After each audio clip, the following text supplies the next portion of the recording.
It's an in-garden air test. It's not scientific. It's not meant to be a representation of this is the depth you're going to get no matter what. It's just an idea of what sort of depth you could be getting with the metal detector in the perfect conditions. The results will vary from field to field depending on mineralisation, ion contamination, etc, etc, etc. But a test to see what sort of depth you can get with the Mars Gauss MD. I'll show you now what coins we're going to be using, artifacts and stuff for the test, and then we crack on. Okay, we've got a little jar full of coins from George III all the way to George V, pennies, halfpennies, stuff like that. It's all copper and bronze. See what depth we get on that. Some machines, because it's got a load of different coins in there, will struggle to see that, but see how that one gets on with the gauze. Got the dreaded big iron, that will also trick some machines. See how that one gets on. We've got 50% silver sixpence, a little cut half hammer coin, a halfpenny, a penny, a Victoria shilling, a Victorian Gothic florin, a 20 pence, a little closed clasp, and a large Charles I shilling. Right, and let's see how we get on. Okay, so the settings I'm going to be using on the gauze, I'm going to turn the gain up to 40 just to get the maximum depth out of the machine, maximum performance. We've got the discrimination at 0. It does go a bit lower, but we'll leave it at 0. We've got the frequency on the low frequency of L5. Search is in LO.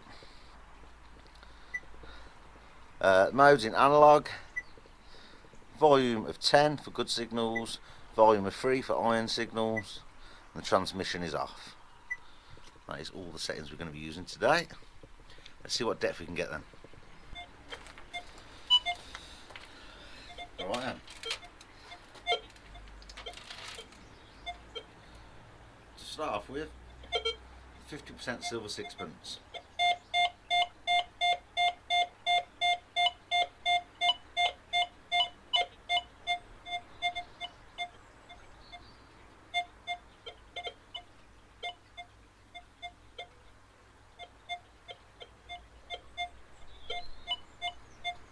Repeating there. Go for the little small cut half hammer coin.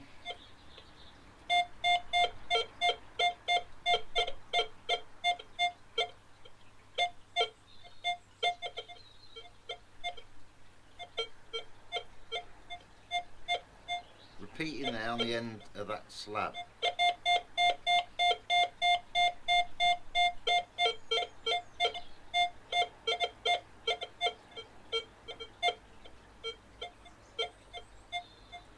There. Starts to break up from there, but you've got another 3 inches of an iffy signal. 20 pence piece.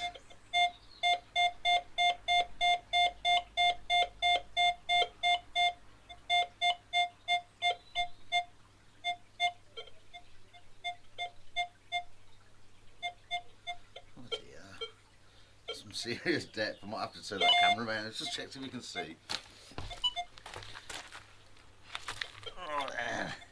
Yeah, we've still got it in. Let's just turn that around a little bit more. I think we're going to get some serious depth on this. Okay then. Go up again in size. We've got the George V halfpenny.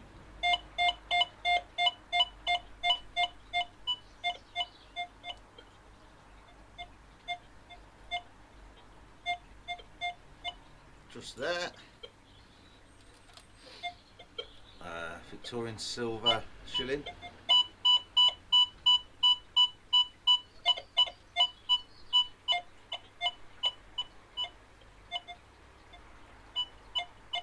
The same as a 20p, a little bit over. Victorian penny.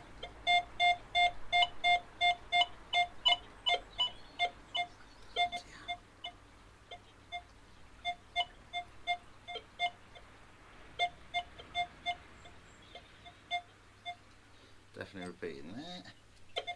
We've got the Victorian Gothic florin.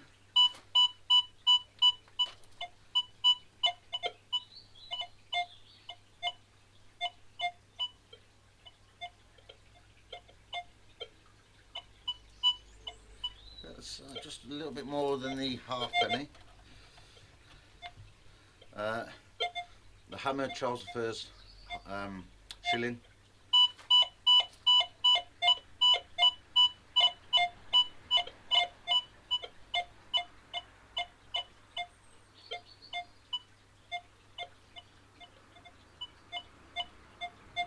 A little bit more than the florin, but not much.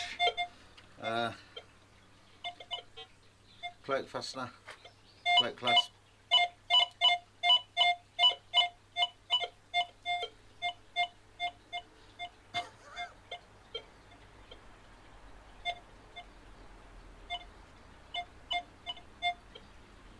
There. A big pot of copper and bronze coins. This could trick the machine, but we'll see.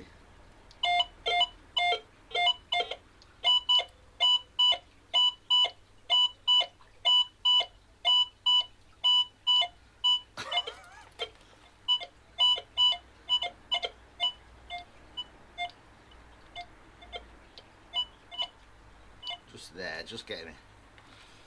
Right then, the dreaded iron. A big U now. Rusty, old iron.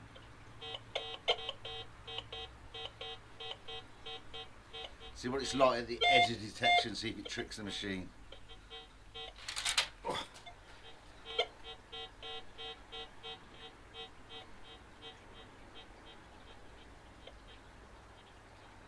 Not at all.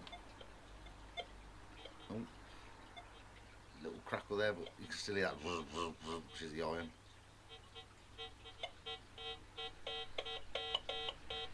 So it's definitely seeing that as iron. Right, let's get my tape measure out.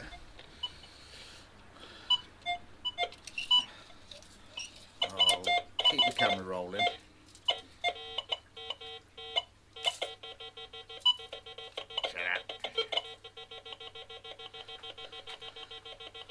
Turn that volume down. I'll turn it off for now. Okay then. Just turned it off, stop the noise. Okay, what depth figure?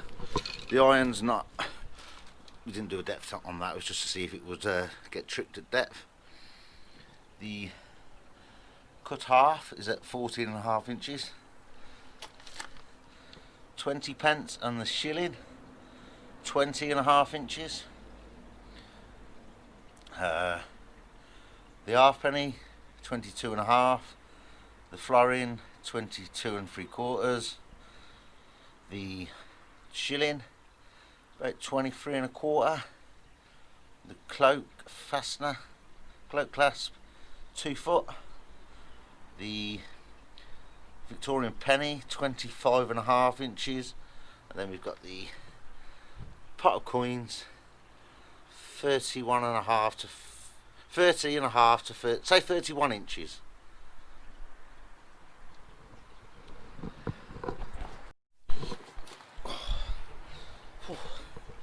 Right, so that little test shows it's a very capable machine, very good depth in air. Obviously that will vary depending on the ground conditions. If it's mineralisation, if there's iron in the area, the depth could drop. But then on the other hand, if you're on pasture fields where it's dead quiet, the coin's been there for years, leaching its metals, you could get a little bit more depth. It all depends. But that's an average of what sort of depth you could get with the Gauss metal detector. Pretty impressive, isn't it? The tones are good. I like the fade off. You've got the maximum depth where it's bang, bang, bang, bang, bang. And then some machines just stop there. When it gets to the edge of that detection, it stops. I like it when the machine carries on. You might get more of a broken up signal, but you're getting an extra 3-4 inches of depth.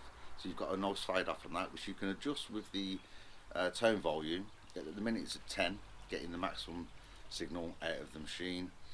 But you've got no idea of depth then.